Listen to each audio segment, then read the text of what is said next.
I'ma be honest, I'm not entirely sure if I like this chapter. It's not bad by any stretch of the imagination. It's actually pretty good, but there were a few choices made in this one that I'm not really a big fan of. I mean, like, after reading it, I was just like, bro, come on, what the hell happened? It wasn't going good, but it was going all right, and then y'all just get washed. Maybe I had my expectations set a little bit too high for Team Natsu, but like, they're in a world where their magic is supposed to be like quadrupled. And not only did it not seem like that was what was going on, but they also, again, all got washed. So it's just like, maybe my hopes for Team Natsu were set a little bit too high. Maybe this is Hero subverting expectations. Maybe they need to be in Elentier for a little bit longer for that whole extra magic to actually take effect. I don't know. I know I said in the past, I think it was in the chapter where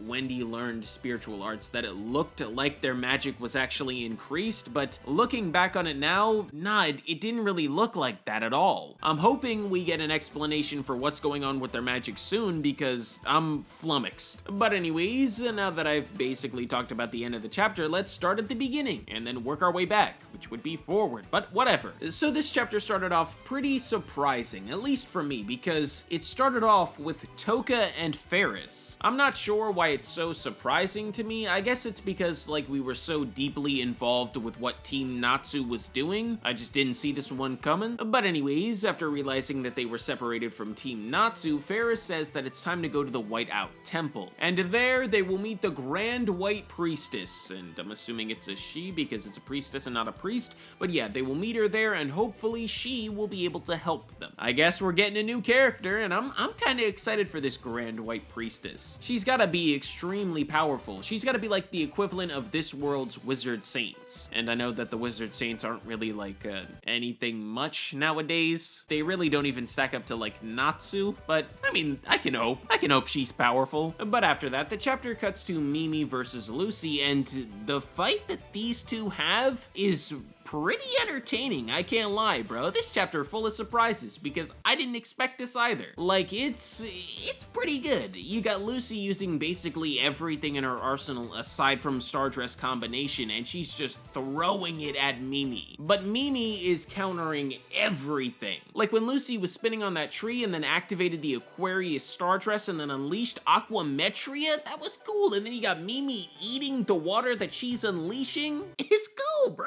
Hands down, though, my favorite part of the fight was when Capricorn got in the mix, bro. He jumped out ready for action, and this was just a straight-up battle between two experienced martial artists, and they're throwing everything they got at each other, bro. Kicks, punches, blocks. They're doing the most. Unfortunately for Capricorn, though, according to Mimi, he does not have enough discipline, so he gets a karate chop to the top of the head, and that sends him right down into the ground. It was admittedly a pretty quick fight, but it was still pretty cool. And if 100 Years Quest ever gets an anime, which I'm sure it will, I cannot wait to see this part of the fight animated. Anyhow, after Capricorn is knocked down, Mimi says that the celestial spirit itself is not weak. It is actually the summoner that is weak, or rather, she just lacks experience. If she was stronger, Capricorn would be able to exert his strength to the fullest. Now, I know Mimi is talking about experience here, right? But this kind of lends itself back to the weird thing about Elentier and how it doesn't seem to be affecting Team Natsu's magic.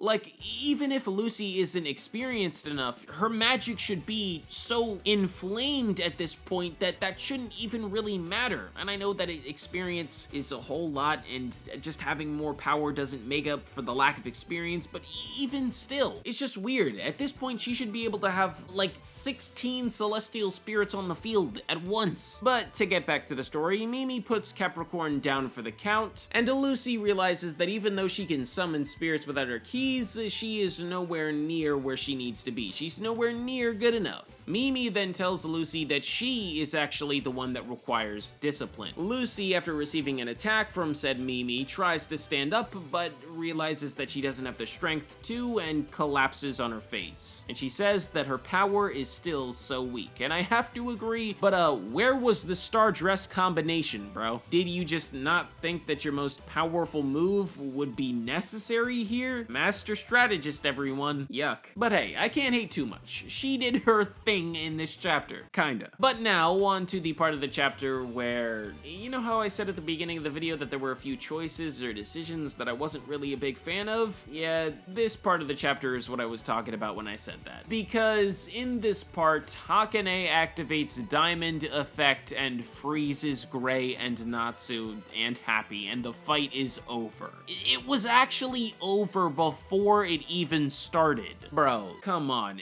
I'm not mad that that's her spiritual art. I was just so excited for this fight. It was the one with the most potential. It was the fight that I was hoping that Gray would finally do something, that he would finally get a boost in power, an upgrade, an advancement in his devil-slaying magic. Something, anything for Gray, and also for Natsu too. Maybe like this sort of dragonification or something to do with END or a unison raid between the both of them, but no. And again, Gray, bro, this shit is embarrassing. My guy has ice magic and was able to resist the essence of cold itself. And now here he is in the sequel series, frozen like a bitch. I get it, he doesn't have access to the ice magic power at this moment, so that's why he was able to be frozen over so quickly and so easily, but I just don't like it. It's not bad, like I said before, but I'm not a fan. I'm hurt. Anyways, the chapter ends with Celine being disappointed in Fairy Tail. She's like, dang, y'all couldn't even defeat my minions? Y'all trash. She then tells the said minions not to kill Fairy Tail and to bring them to her. She wants to distort them more, and she just thought of a great and cruel idea of how to do so. I just don't know, bro. I like the chapter, but I just don't think Natsu and Gray should have been defeated. This current path could still be cool, but I don't know, I like my idea better. But that's gonna do it for this video, so thank you all very much for watching. I hope that you all enjoyed it. If you did, make sure to like, comment, and subscribe with the notifications on, and I will see you all in the next one. Peace, everybody. Yeah, damn it, Gray!